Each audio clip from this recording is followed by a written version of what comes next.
Everyone was seeing me going to stadiums, travelling around Europe, interviewing footballers, being a presenter, which is incredible. Adam Smith, Sky Sports football presenter, which includes hosting Saturday Social, live championship football, and weekly interviews with some of the biggest names in the Premier League. Official matchday host in the Bobby Moore Lounge for every game at Wembley Stadium. Also a podcaster, keynote speaker, content creator, and mental health advocate. It really opened my eyes about how content was changing a little bit at that stage. If it's not going to work for the younger generation, or it's not going to be something that works on YouTube. I started looking at the numbers some of these YouTubers were getting, and it was like they're dwarfing major television networks' primetime numbers. It's absolutely mind-blowing.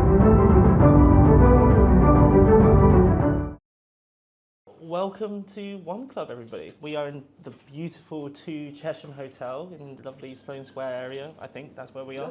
Belgravia, darling. So my name's Alex Chang. I'm One Club member since, gosh, like it's near the beginning, right? So like ages. And these guys are amazing, and we're really proud to like obviously host events like this. And Vicky was really kind to ask me to interview the brilliant Adam Smithy Smith, who obviously you guys know is a Sky Sports football presenter, mental health advocate, and many more things. So, you know, obviously we're here to talk about you and your journey, and I'd love to just start with the beginning, right? Okay. Who was Adam as a kid? What was your interest in effectively the limelight of like media and etc.? Could you just talk about that a little bit? Yeah, who was Adam as a kid? It's a deep first question, isn't it? I'll attempt to answer that. My earliest memories really, I suppose, and it's very cliche because it's what I've gone into. I was just hugely into sport, mainly football, but you know, tennis, cricket, boxing. I was just fascinated by sport, the competitive element of that. And I had a passion for media and entertainment from an early age because my parents were both heavily involved in media. My dad was a TV producer. He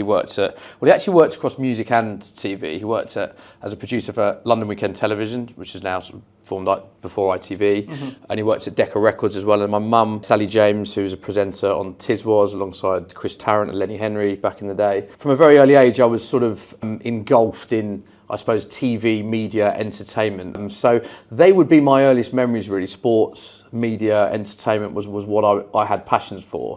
And then I suppose fast forwarding many years, my journey in the industry started when I was 17 years of age doing work experience at Sky, which is where I'm still at now. And you're still at, yeah, exactly. Could you tell me about the experience at Sky as work experience? Was it intense? Like, what were you asked to do? Like, for people who don't know about like the background information of what you have to do. Yeah, it's a good question actually, because I finished college and then took a gap year, placement year before university, but I hadn't actually had anything lined up in that period. I just wanted a year out prior to going to university. So I had the year out, didn't have many plans, and then through my parents, they helped get me work experience at Sky Sports, which is a 17-year-old, is just like the dream placement, so to speak. So they sort of opened the door for me, but that was very much a case of every week they had someone else doing work experience. It was, you know, unpaid intern work effectively, but it was at that age just gaining an understanding of, you know, a huge industry which I'd watched from afar but had no real insight in. Obviously you work in, I suppose, film and advertising. It's a similar area but different fields. So it was all the jobs you think, photocopying, making a lot of teas and coffees. Really embarrassing this, I can't believe I'm actually saying this on camera, but the main part of my role then as work experience was tea boy effectively. So I was making loads and loads of cups of tea. But it was at a stage where I only drank tea, and so did my parents. Well, my mum drinks coffee, but not regularly. So about a week in, someone asked me to make a cup of coffee. And this is a true story. I remember ringing my mum as a 17-year-old, which is a bit embarrassing, saying, "Mum, how do you make a cup of coffee?" She went, "What do you mean, how do you make a cup of coffee?" I was like, "Well, I've only ever made tea. I'm really good at making tea." So that was the stressful part of being work experience. And I did that for 6 weeks, and then a runner's position became available. And because I had the year off prior to going to university, I was like, yeah, I mean, this is amazing. I was working 3 days a week, and that was doing things like logging. So whenever there was live sporting event, you'd sit in front of what was going on in the gallery, sometimes not even in the gallery, where you'd have directors, producers, and for a cricket match, you'd log every ball, dot ball, wicket, no ball, etc., etc. Football match, you'd log the substitutions, so that back then they would then put that into the computer. So if you were editing a highlights montage of a player, for instance, you could see every time that player was mentioned, go through the archives and build a montage for that. So it was a lot of logging, it was tea work, it was, at that point, was so happy to be there. I was doing anything and everything. So I was on a runner's, I suppose it was a shift pattern, and it was anything from overnight cricket logging to office running, which was getting the posts, to making teas. And it was at a stage where I was just taking any job that I could do in order to stay in the industry, I suppose, is the best way to describe it. Yeah. So you did your work experience, Yeah. and then came university.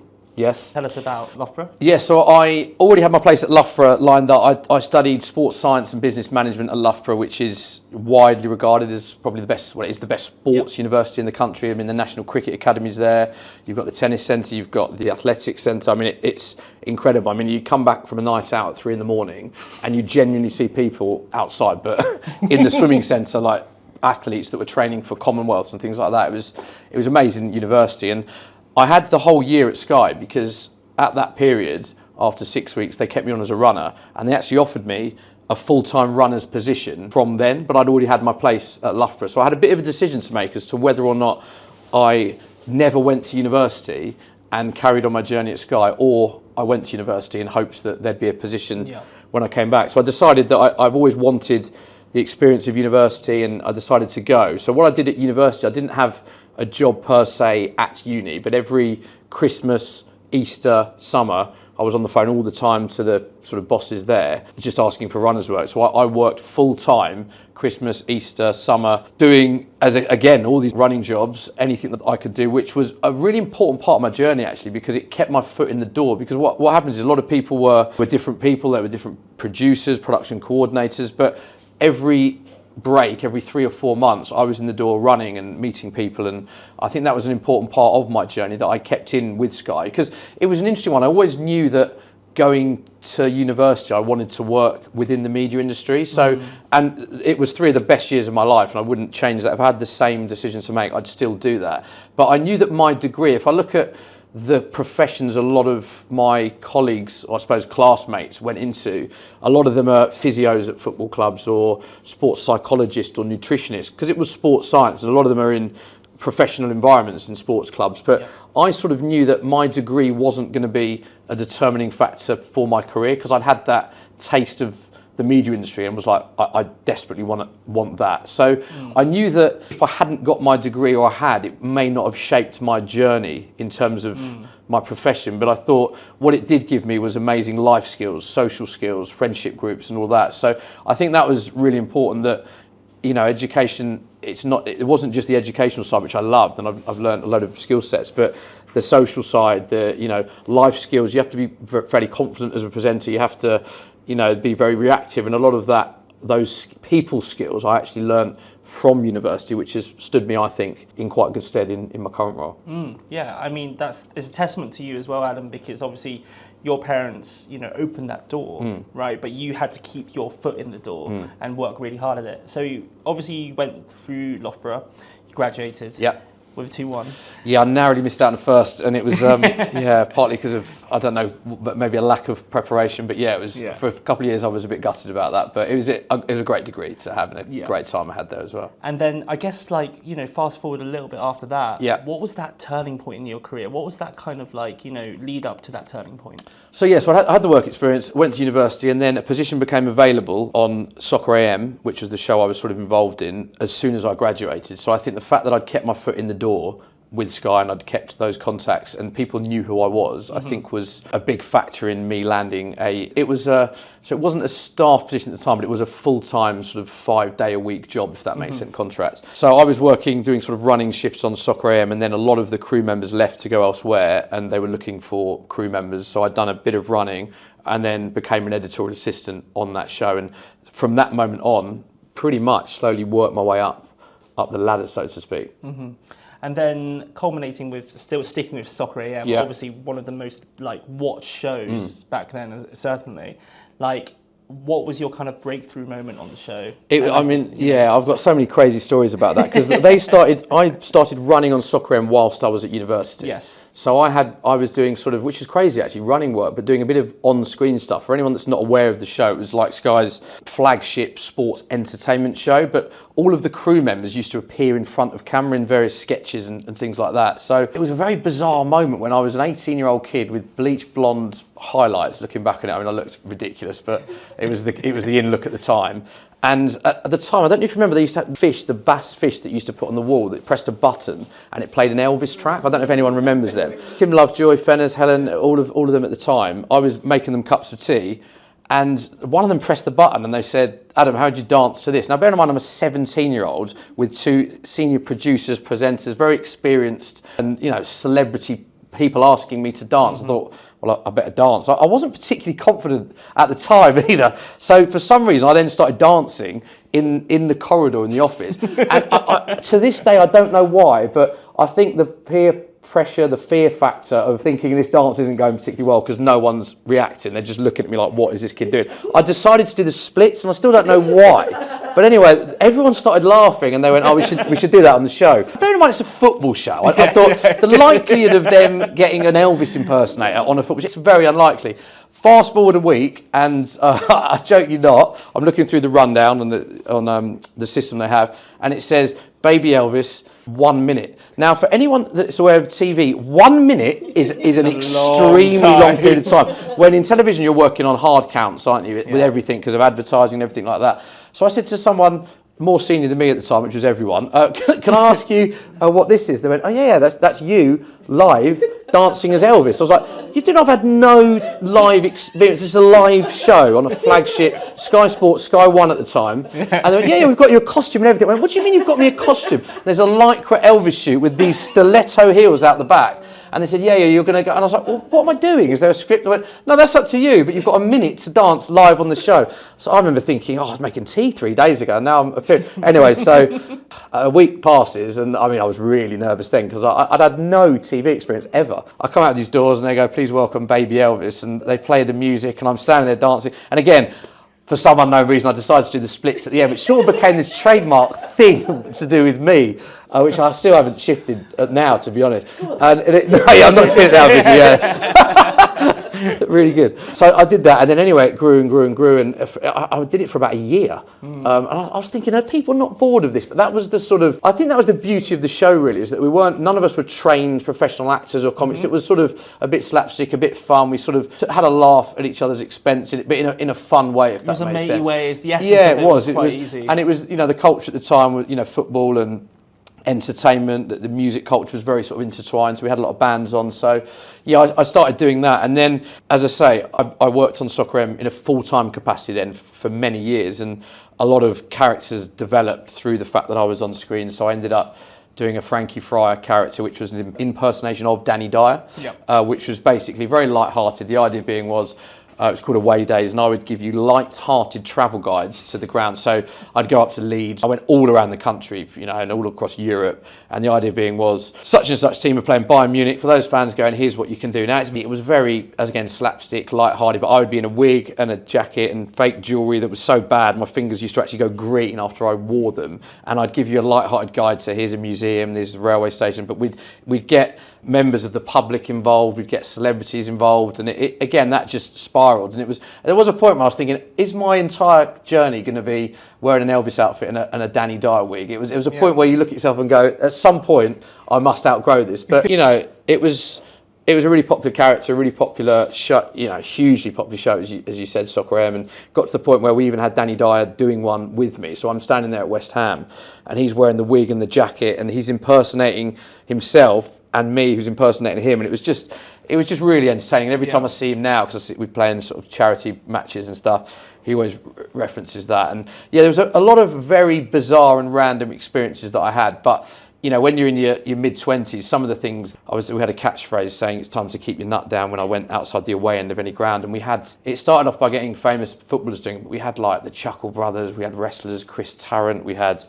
Bernie Eccleston, we had Joe Hart. I mean, it was just, And the interesting thing for me is I'd get a celebrity, some really big names, and they'd come there and they go, so what are we doing? Are you here to promote my film? Or I said, it was a little bit awkward. I would just quite like you to stand there and I'm going to introduce you, and if you can just do the catchphrase. Yeah. And they'd sort of look at me and go, is that it? And I go, yeah, that's it. So trying to explain what I wanted these people to do was quite difficult at times. But amazing memories. It was an incredible show to be a part of. Yeah, I mean, you just spoke about that in terms of some of these challenges. All of these things are quite eclectic and by nature, you're just thrown about left and right. And definitely thrown in the deep end. I think that's a very fair assessment, yeah. But like being thrown in the deep end, what did you learn out of it? Like, what about those challenges built you to be the way you are today? Well, you quickly become more confident because you've not got much choice really. But I think on a serious note, it was great to have sort of those opportunities and be trusted with those opportunities. I don't think they would just chuck anyone in front of cameras, so to speak. I mean, even at the time when I was only an 18-year-old runner, I'd been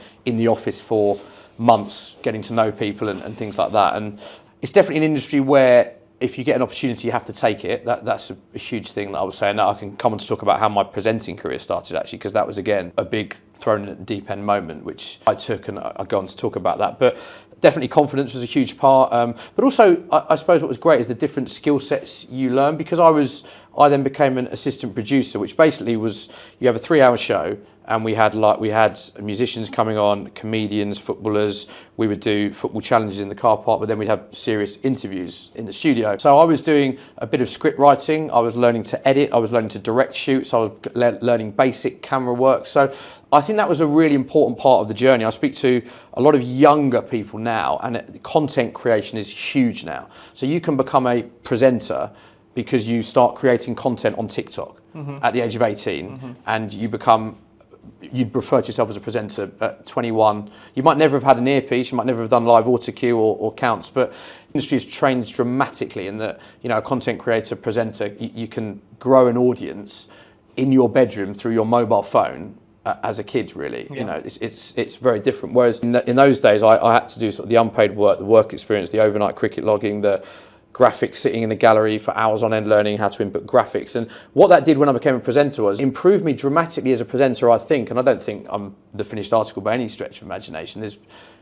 loads of presenters that are probably better than me, and there's probably presenters that are not on the journey that I'm at yet, because you can always experience and learn more. But what it did when I started was it gave me an understanding of all aspects of the job, if that made sense, rather than suddenly you do a screen test, you're a presenter. I had an understanding of how the camera's operated, or how the director needs a bit of time to cut from one, so I wouldn't rush my links, for instance. When you're introducing a graphic, that you've got to animate it on to animate it off to slow your read down. So there was a lot of little things that I took from my role as an assistant producer that I think helped me when I became a presenter. And then leading straight on to the presenting, I guess, what was your first opportunity? You were thrown into the deep end, as we both talked about. Yeah. But, Yeah, so I'd done, my career highlights at that point were dressing up as Elvis and dressing up as Danny Dyer. That would be what was literally written on my CV. Which I just sound proud about that. Are you proud of that? I was fairly proud about that. But my producer started using me, and we had the main presenters doing the live show, but I started to do a bit of what I'd call more serious straight presenting. So player interviews, which would be 4-minute segments that sat within the show. So although I wasn't hosting the show, I was doing interviews like this. I'd interview yourself for 5 minutes about the game, or do a light-hearted feature. So I was being seen slowly as like a presenter within the show, or a reporter within the show, I suppose is the best way to describe it. And then one week, and it's a true story, Max Rushton, who was the presenter, had a bout of food poisoning. He rang in. We knew he wasn't in on the Friday, so we knew he was quite unwell. But for a presenter to ring in on the day of a show, you've got to be pretty unwell to do that. I mean, to do a lot, to miss a live show is very rare now, because obviously there's huge gap to fill. There's, you've been rehearsing all week. There's a lot of prep that goes into that. So it's very rare that happens. So anyway, the presenter rang in on the Saturday morning. The show is on air from 10 to 12. Our call time then was 7 or half 7. So we'd get in about 3 hours before. Typical 3 hours before the show would be rehearsal, would be looking after guests, would be mainly the rehearsal time, as you're aware. So I got in at 7:30 it would have been. My producer said, Max is unwell, he's got food poisoning, I want you to host the show. Now my experience at this point was literally a pre-recorded, non-live interview, or dressing up as Elvis, which I didn't think was stood me in good stead, or Danny Dyer at this point, which again I didn't have the wig on me or the Elvis costume, so I thought I've got to think on my feet here. But because of the nature of the show, there was very much a sort of jokey culture. I didn't know if they were being serious or it was one of them pranking me. Got to 8 o'clock and I was like, he's not turning up here. And then you realise the magnitude of everything. My producer said, what are you wearing? Are you going to have a shave? When are you going to make up? Have you read the script? And I was like, okay, this is happening. So I had a 2-hour period. Now, as you know, so with a script for a 2-hour show, every minute is factored in. So even now, when I'm doing an interview with a guest, you'll allocate a piece of time. Now, there might be a 4-minute allocation for an interview that you have.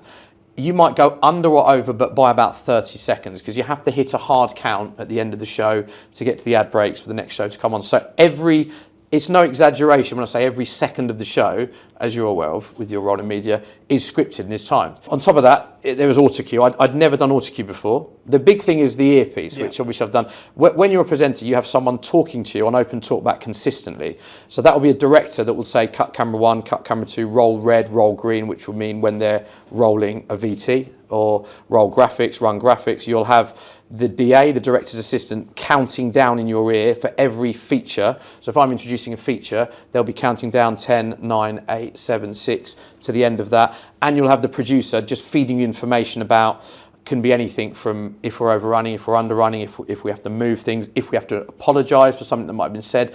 So I'd never done autocue, which is, again, moving words on a video printer. I'd never had earpiece before, and I'd never really done live presenting. It was a huge moment. I was doing it with Helen Chamberlain, who's an absolute genius of a presenter, and we had 4 guests. We were moving from inside to outside. We had fans of the week.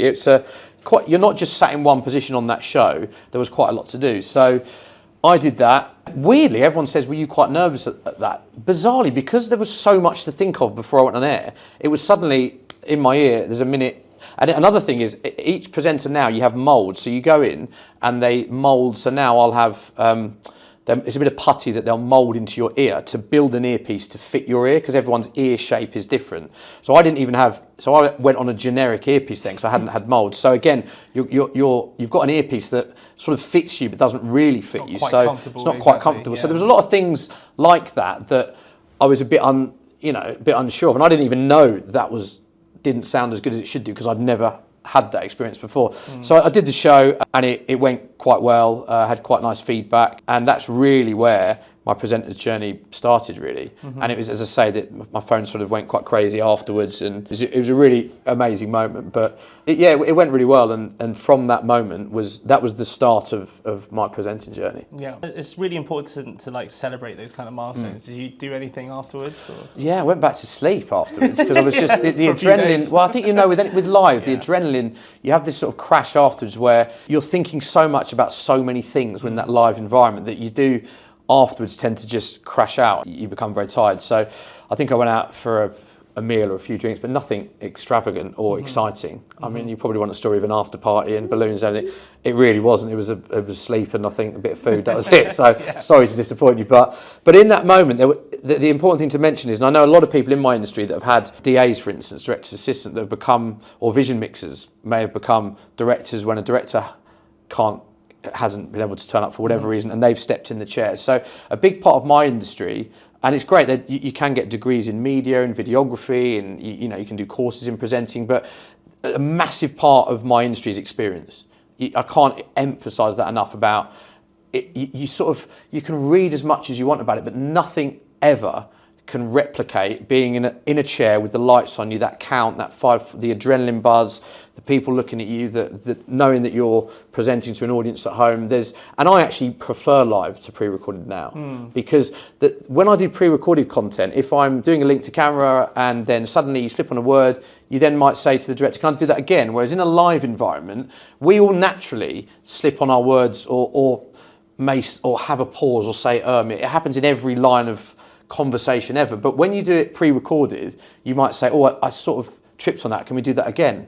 The director might go, I think it's fine. But you do it again, it doesn't sound as natural. Whereas in a live environment, if I was talking to you and slipped on my words, I'd say something like, easy for me to say, anyway, we'd have a laugh and you'd move on. It's more natural, do you know what I mean? So, and you get that buzz as well. So I actually prefer live to pre-recorded for that reason. But never for a second of mine when I was told to present the show was I ever thinking, I'm not going to do this, because I knew it was a huge opportunity. I think that's the key thing now, and I always say that to bosses now. I say, you know, throw me at the deep end. I want to have these experiences outside of my comfort zone, because it really pushes you. And I think you have to take those steps if you want to get to a certain place. Yeah, because totally. anytime anyone does live, and it's probably the same with you off camera as well, when you're directing a movie, I presume it's the same. There's so many factors you have to consider, right? I mean, you must have loads of people to worry about and things like that, and budget constraints and pressures, different pressures, I imagine. Different pressures, yeah. I mean, when you're producing a movie, like, you know, when you're running a set, like, it's crazy. Every second counts and every minute counts, and, you know, like, time is essentially money, especially when you have a lack of funds. So, yeah, I totally resonate with that in terms of just, like, you know, just getting it through. Just you've got to keep going, I was going to ask you about that. Sorry to throw it back on you, but my big thing when I do an interview, I'm at Fulham today, I'm at Leeds tomorrow, Tottenham this week as well.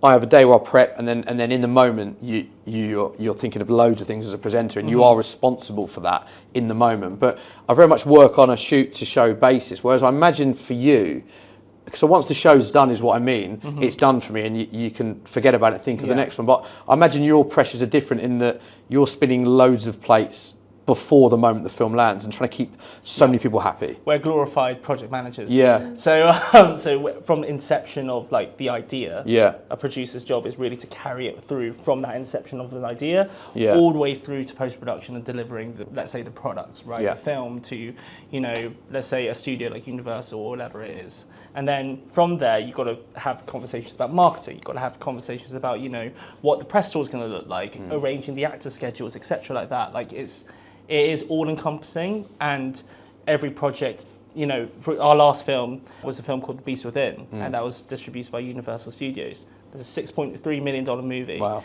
It took 4.5 years for us to make it. Yeah. Because, you know, from literally idea to post, and then it was released, you know, and we filmed the damn thing like 3 years ago. Yeah. So, incredible. Like, you know, and it only got released last year. Yeah. So you've got a waiting time of like 2 years because various different factors. Yeah. You might need to do reshoots. You know. Of course. Yeah. We had to do reshoots with no money, right? So it's like trying to fundraise for that. So yeah, like, definitely, you know, links, I suppose, with our $6.5 million budget. If you need any actors, you know, I'm sure I can transition into acting. Yeah, the budget. Exactly. You can do the splits, and it can be Elvis. I've thrown you now, haven't you? You don't know where to go. No, I do know where to go. So you had your big break, I suppose, with that first, like, sort of taste and that buzz and etc. Yeah. What happened after that? Yeah, good question, really. So then after that, obviously, the presenter bout of food poisoning went, and I went back to being an assistant producer and sitting in edit suites and directing. But it was really interesting. I never knew that I wanted to be a presenter, even though my mum was a presenter. I was around that. I'd had a taste of on-camera stuff. I was doing a bit of editing, bit of directing, bit of on-camera stuff. It was a lovely balance. And again, it wasn't just football. It was entertainment. It was, you know, we had comedians on, musicians on, etc. It wasn't until I did that first show I was like, my word, the buzz and the enjoyment I got from that. I was almost like, I don't want to say my calling, because it sounds like I deserved to be at that stage, and I was nowhere near the finished article, but that was definitely my goal, to be a presenter. You know, I was going down the directing route for a long period of time. I was sitting in the gallery, watching the director cut up the cameras. I used to love how a show was edited and directed and stuff. So, but when I did that, I was like, right, that's it. I want to be a presenter. How do I become a presenter? As you know, it's incredibly competitive, incredibly difficult. So I'll probably have to skip through a few years here. So I did the show. A lot of changes then happened on the show with regards to producers, presenters, personnel. And I carried on in my capacity of I was an associate producer at this time, so I was quite a senior member of the team. And I was doing on-screen stuff, doing character stuff, doing straight interviews. So I was at a nice stage, but I really wanted to make that jump and become a full-time presenter. As I say, because the show had a presenter, there wasn't an opportunity to do that. And the feedback I had was really nice, actually. A lot of people, not just in the industry, but outside it, so I think you should explore being a presenter, because you know, I think it went quite well. So then a big moment for me was when Sky decided to launch online. So this would have been about 10 years ago, I think. So at the time, everything was TV. Sky had done a lot of research and looked at how younger people had consumed content. A lot of young kids, I don't know if many people have got kids in this room, but they don't watch TV. They watch YouTube, they watch Facebook, they watch Amazon, Netflix, all of these streaming platforms. But it was at a stage where Sky had a presence online on digital and social platforms, but they were just taking content from the TV shows and putting them up. All this research they did, they said all these, under particularly the younger generation, they consume content, YouTube particularly, and now you've got the breakthrough of TikTok and other social media platforms, but that is how a lot of the younger generation consume. So they decided to launch shows and channels online. And at that point, they were looking for producers, presenters, a whole production team to launch Sky's online presence effectively. And ironically, the first YouTube channel, and Sky now have Sky Sports Boxing YouTube channel, Golf YouTube channel, Premier League, football, and the numbers are incredible. At the time, there wasn't a presence on YouTube. Bizarrely, the first program they decided to launch online was Soccer AM, because it was a balance of entertainment, it was football, it appealed to a younger audience as well as an older audience. So they were looking for people to second to launch Sky's online presence. And I was active on social media, and through my work on the show, I had a bit of a profile on social media, so I understood. But social media then was really used as, if I think of Facebook, Twitter, it wasn't used mainly to create content. It was more a networking tool, so to speak. So they decided to use YouTube channels, and it wasn't, so I started looking at the numbers some of these YouTubers were getting, and it was like, they're dwarfing major television networks' primetime numbers. It's absolutely mind-blowing, the numbers that you think of someone like Mr. Beast now, who's doing, he's doing programs that Amazon are now buying because of the platform he has.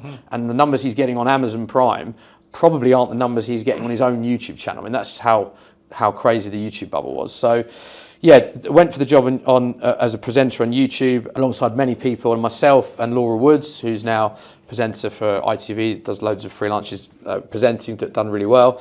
We got offered they decided to use us as the faces, the presenters of their online those shows, so to speak. A lot of people went for it, and they used us too, because we were both working in a production capacity but doing sort of on-camera bits and pieces. So we were chosen as the sort of faces of the online channel. And I didn't really know at that stage whether it was the right decision or not, because there was a massive unknown quantity with YouTube. We didn't really know loads about it. So we started doing bespoke content. So what we were doing there was we were producing content that we thought the younger generation would buy into, rather than, and sometimes it would be programs that were on TV, but there'd be a social first strategy to it. So you'd go, what would the younger generation consume? So instead of me going to interview Jurgen Klopp about, what do you think of the game this weekend, how the injury situation, tends to be questions that they answer every single day. We were doing quizzes, light-hearted elements. I interviewed Jurgen Klopp and asked him the most searched questions on the internet about him, which is quite a clever strategy because it's what people are searching about him. It would be things like, how do I contact Jurgen Klopp? What does he do in his downtime? Who would play Jurgen Klopp in a movie? And it, to this day, is one of the most entertaining and best shoots I've ever done, because I learned so much about him. And it was, we had conversations about the fact that he doesn't play Fortnite, and he went on to say, I play Atari, it's tennis with a stick, and why Tom Hanks would play him in a movie because he loves Forrest Gump, and his favourite emoji on WhatsApp. But we put it out, and it got it's on 5.5 million views on YouTube. And all the comments like, wow, I've never seen anything like this, I've never seen him open up like this. And this was someone that, I don't think it's an exaggeration to say, you'd probably see do 5 to 10 bits of media every single week. And we had an email from Liverpool saying, I've been the press officer at Liverpool 6 years with Jurgen. That's the best bit of content I've ever seen him do. I can't believe how much you got out of him. And with that interview, like in particular, did you prep those questions yourself, or was there? So that's a team effort. No, that's a team effort. And the idea for that strand was not my idea. A lot of that came from production. So that was a colleague of mine had the idea to do that. But then you have to. And at that time, a lot of players do very light-hearted content now with YouTube, with TikTok and stuff. Yeah. Back then, we were asking. I was asking Jurgen Klopp about his teeth. and things like that. So you're then emailing the press officer at club. And Liverpool are fantastic, by the way. And you're saying, they always like to have a sort of rough brief of the kind of things you're going to ask them. And we're sending, someone very serious Liverpool saying we're going to ask him about things like Fortnite, his teeth, and that thing. And I wonder, does this look unprofessional sending it? But you have to phrase it in quite a diplomatic way. But so we decided not to send the question that was a genuine question on Google, because he's got amazing teeth, by the way, about his teeth. So at the end, I said to Jurgen, thank you for that. Did you have a favourite question? He went, I can't believe if this is questions on the internet that no one asked about my teeth. So then my producer off camera said, well, actually they did, but we didn't know if we wanted to talk about them. I went, of course I'll talk about my teeth, and started grinning to the camera. And it was just, when you capture a bit of gold, that it's, and it's still, people still see that now. So it really opened my eyes about how, content was changing a little bit at that stage. And a lot of times now, so I host Saturday Social now, which is a TV show every Saturday morning, but it is aimed at the younger generation. So we have a social first strategy with the interviews that I do that sit on there, but also the live debates we do. We think if it's not going to work for the younger generation, or it's not going to be something that works on YouTube, we probably won't try it. Now, a lot of what we do in features works for both. The best content you do, I mean, my dad watched that Jurgen Klopp interview and loved it, and I've spoken to kids that love that, and that is when you hit gold, is when you do a bit of content. It's like The Simpsons, right? There's no age range to people that consume that content, because it's just genius. If I'm not saying what we did was genius, but when you can produce content that is not acceptable, but is entertaining for a wide range of people, then you've, I suppose, struck gold in a certain way. But that interview, I get asked all the time, and I'm very lucky. I've pretty much met everyone in sort of football and sport. But I always, when people say, what's the best interview you've ever done, it's very hard to pick one, but I always gravitate back to that Jurgen Klopp interview, because it was the first time we tried something different, and the feedback we had from it, the engagement from Liverpool fans, and I still get Liverpool fans talk about that now, genuinely do, which is amazing. And it opened the door, because what happens then is that people see that you've done something with Jurgen Klopp, so then to get that over the line with Mauricio Pochettino at Tottenham, with Pep Guardiola at Manchester City, with Ole Gunnar Solskjaer at Man United, who all did this, by the way, you then can send the club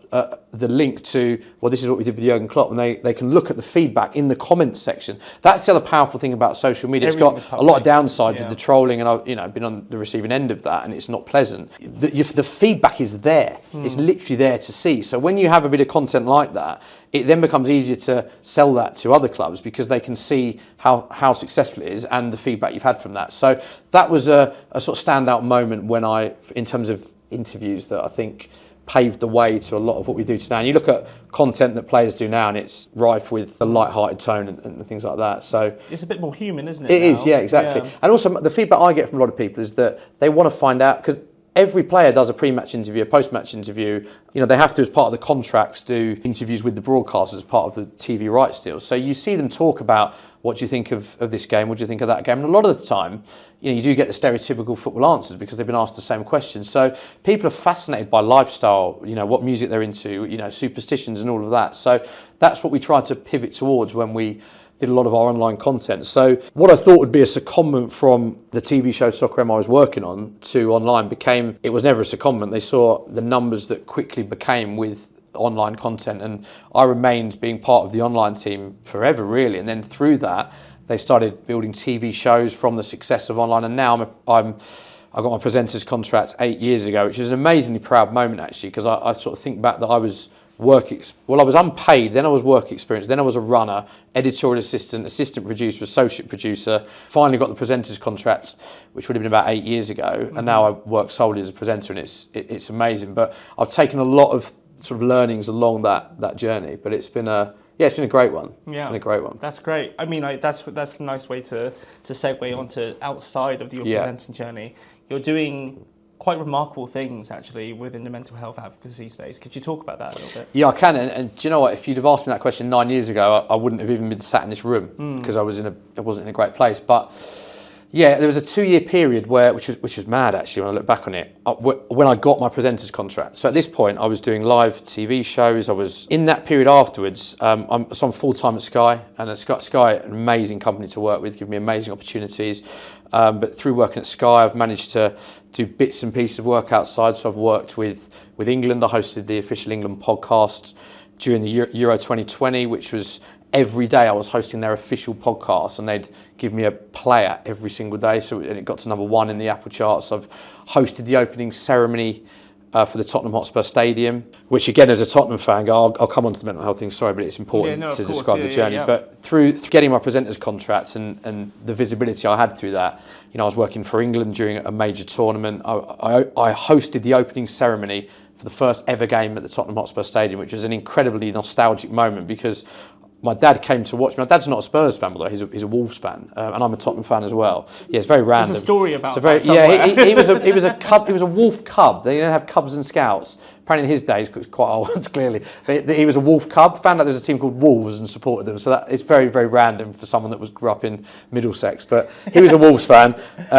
Me and my two younger brothers and an older half-brother choose our teams, which my older half-brother supports Watford, I support Tottenham, and my younger two brothers support Arsenal and Chelsea. So my mum, till to this day, is like, what are you doing? Yeah. Letting your sons pick all these rival teams, because we get on really well, but it was growing up in that. It was chaos. Carnage, mate. Chaos. Honestly, we were the best mates from Monday to Friday. Saturday and Sunday, we hated each other. Yeah. It was like, you know, it's still hard now, especially as a Spurs fan. No, I'm joking. But Tottenham and all that. But then, yeah, my dad took me to my first game.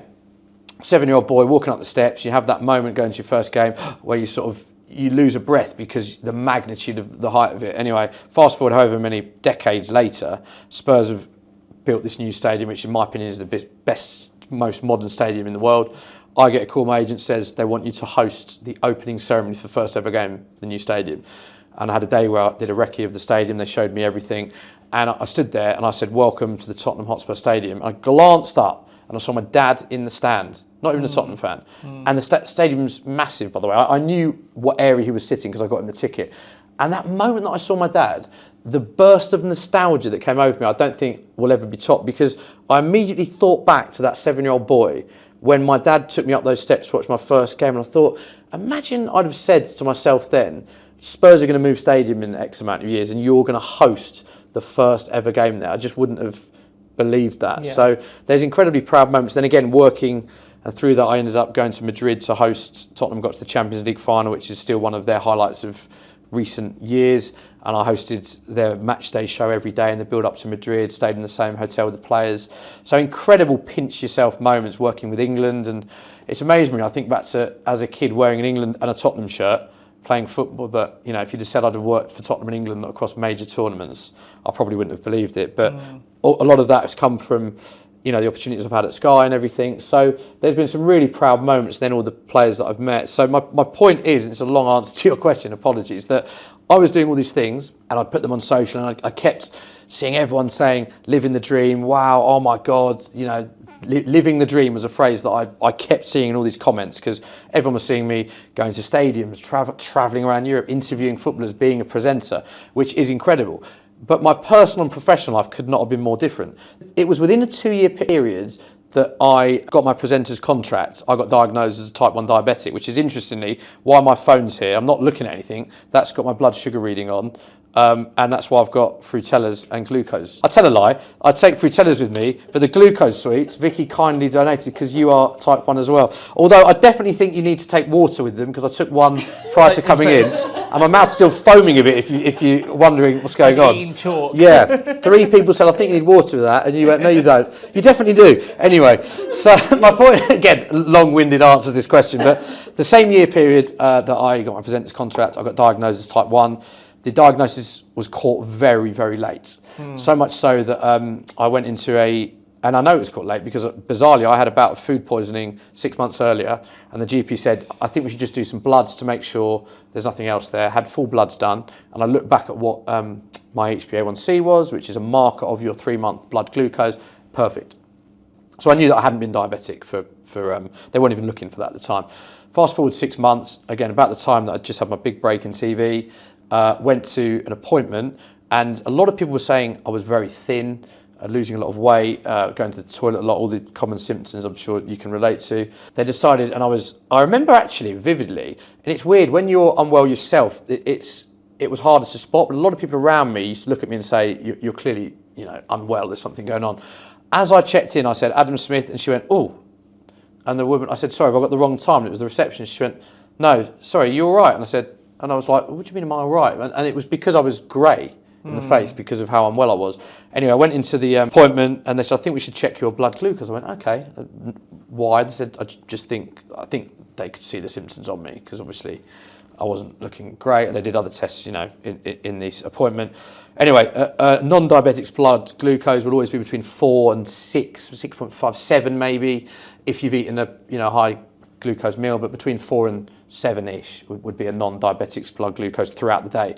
They tested mine, it was 33. She went, can you wash another finger and test it again?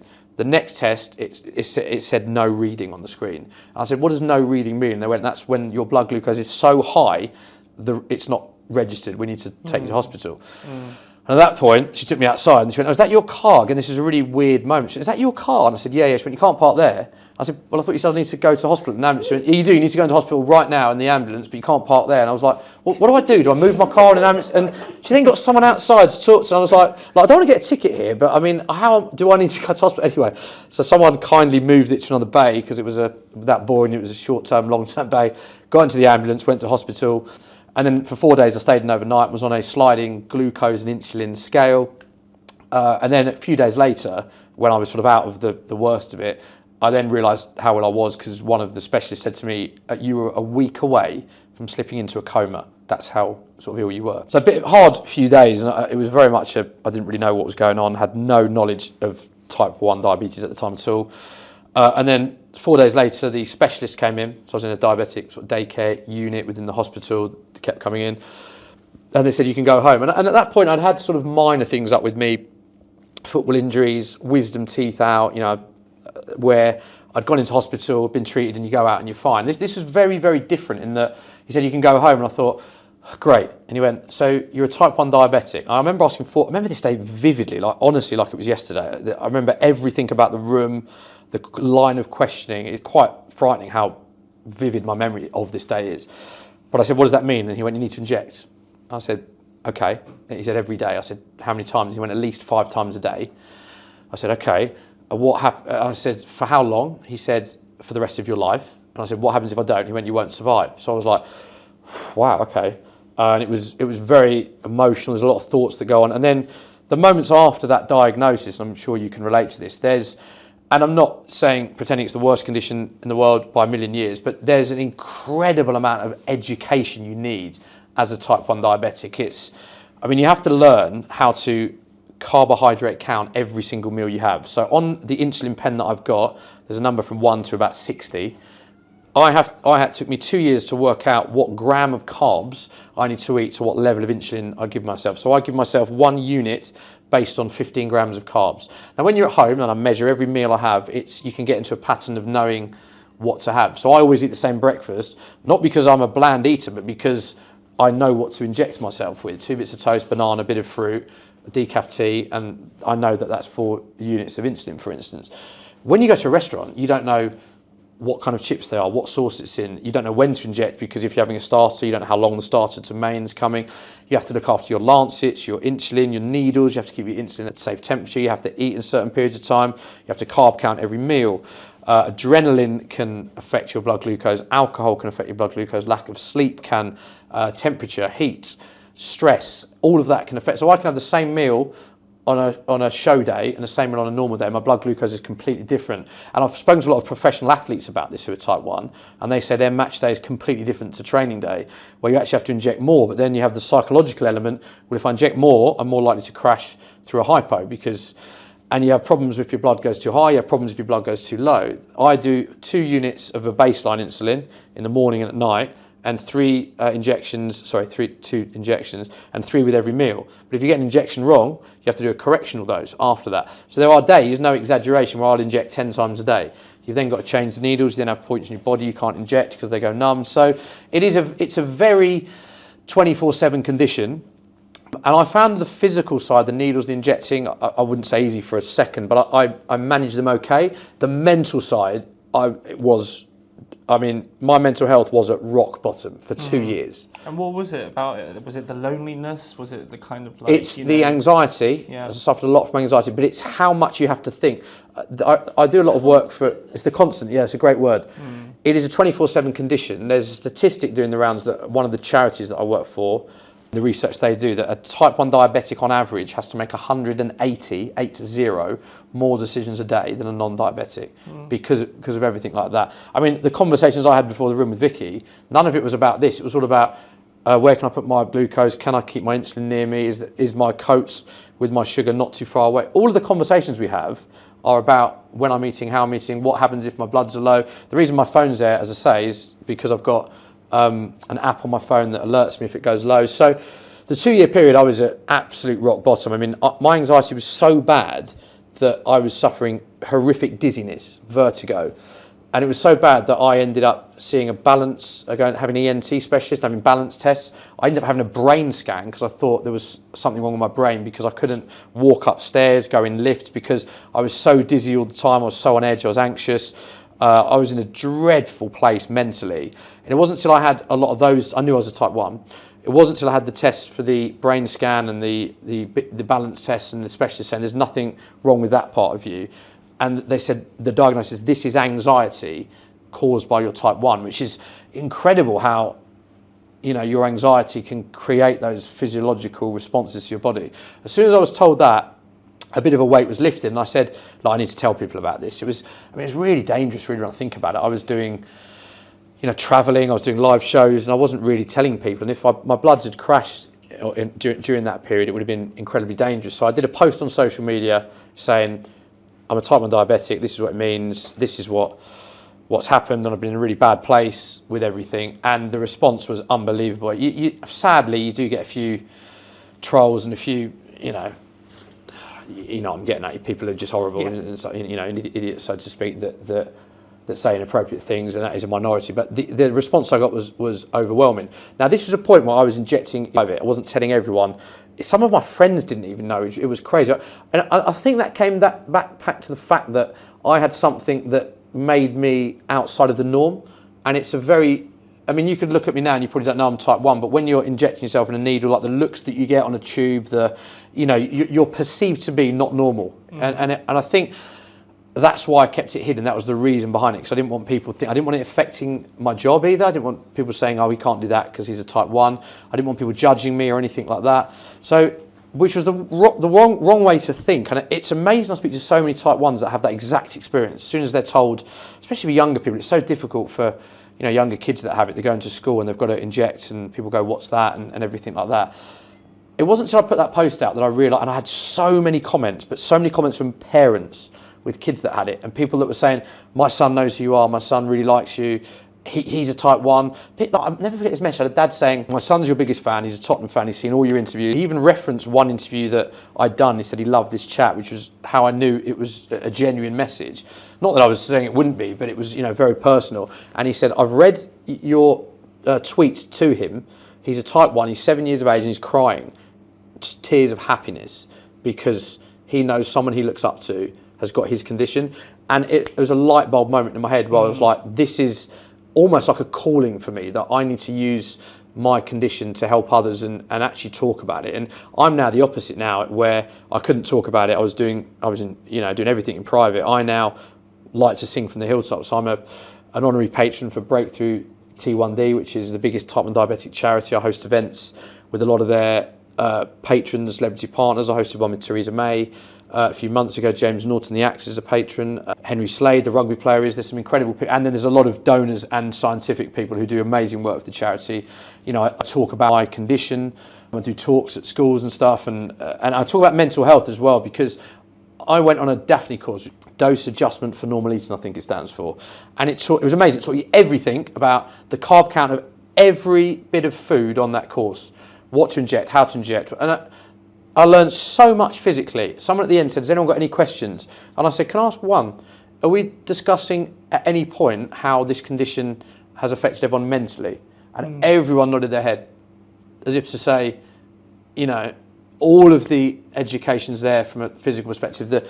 The specialists are incredible, but for many years, a lot of people didn't factor in actually how, and a lot of other autoimmune conditions and people I've spoken to have said similar things, that nothing was discussed from a mental health perspective. And I thought, wow. And I think we're getting better in that. That was a big part of my issue, was that I had, catastrophic mental health problems and anxiety. And again, how I overcame that, and I still have bad days with my mental health and my diabetes, but I'm in a very good place now. And that was because of talking to people and because of opening up to people. So I'm now at a stage where I want to sing it from the hilltops and talk about my condition as much as I can, to normalise what I've got and to say to people it's okay not to be okay. It's okay to have mental health issues if there's perceived to be nothing up with your life. I speak to people that have everything in their life and they suffer from anxiety or depression.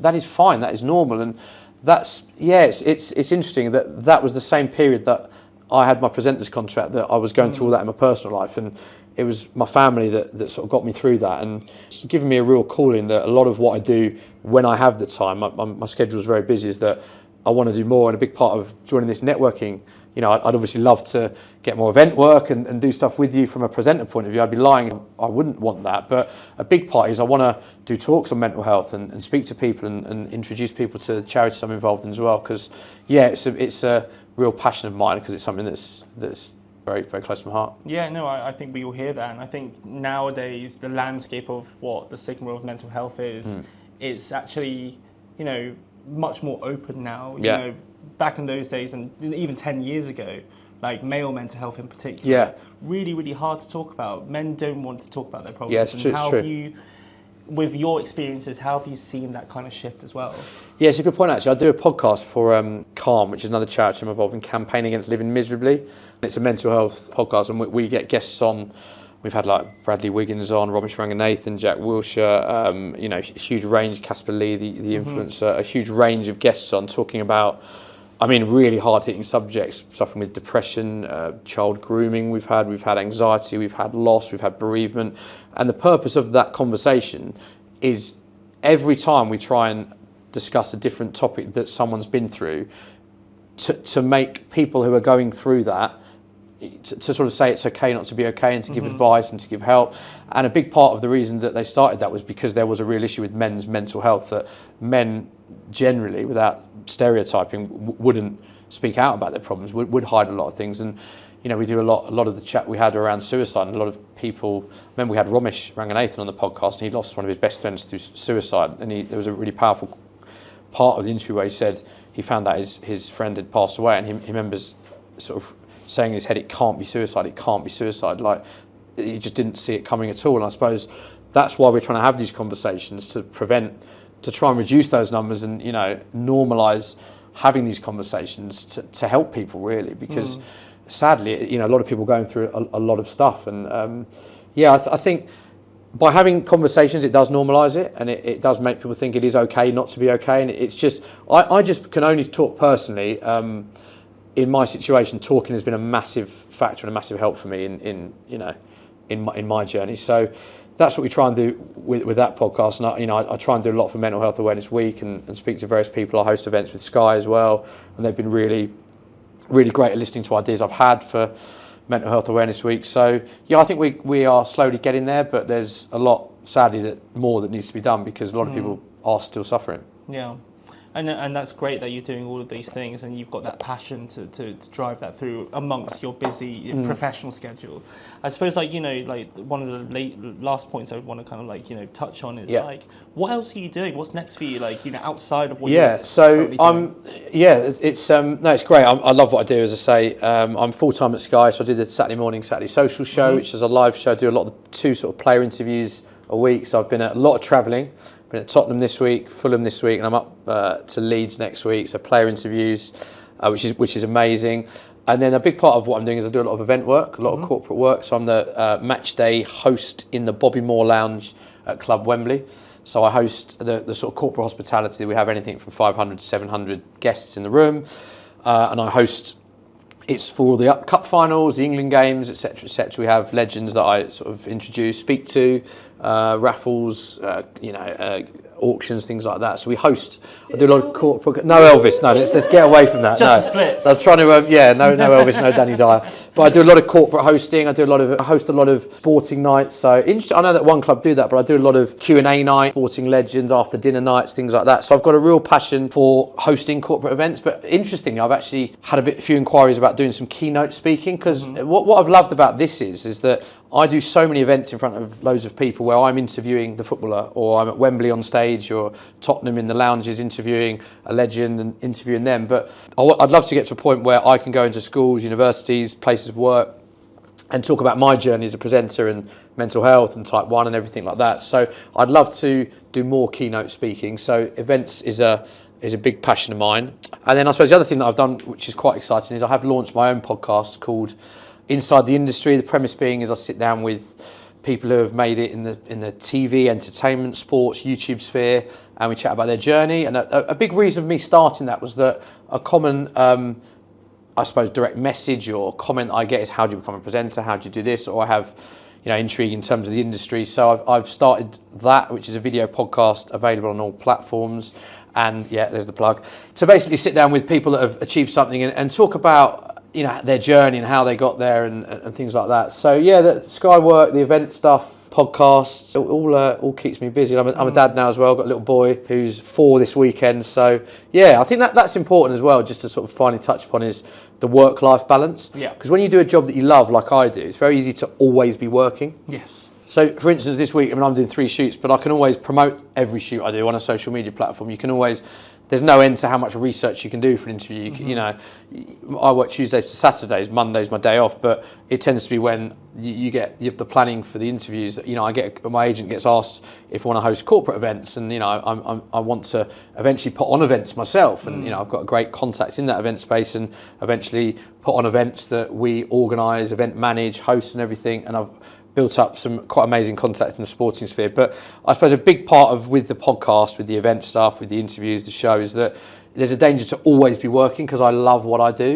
And I think actually becoming a dad has really taught me that being present in the moment is really important, and putting your phone down at night. I suppose it's a wellness coach. So it's called Man Rebuilt, and the purpose is that he'll give me gym exercises, but he'll also look at ways that I can switch off, turn your phone off at night, do a bit of breath work for the anxiety, and it looks at everything, because I think there's the danger of burning out if you're working all the time. And so I've definitely learned, being a dad, to be more present in those moments, and I think it does change your perspective on life and stuff. So yeah, it's at the minute I'm in a very good place, and I'm loving what I do, and I'm honoured that I've been asked to become a member at One Club as well. Is that what you asked me to end with? That plug? Yeah.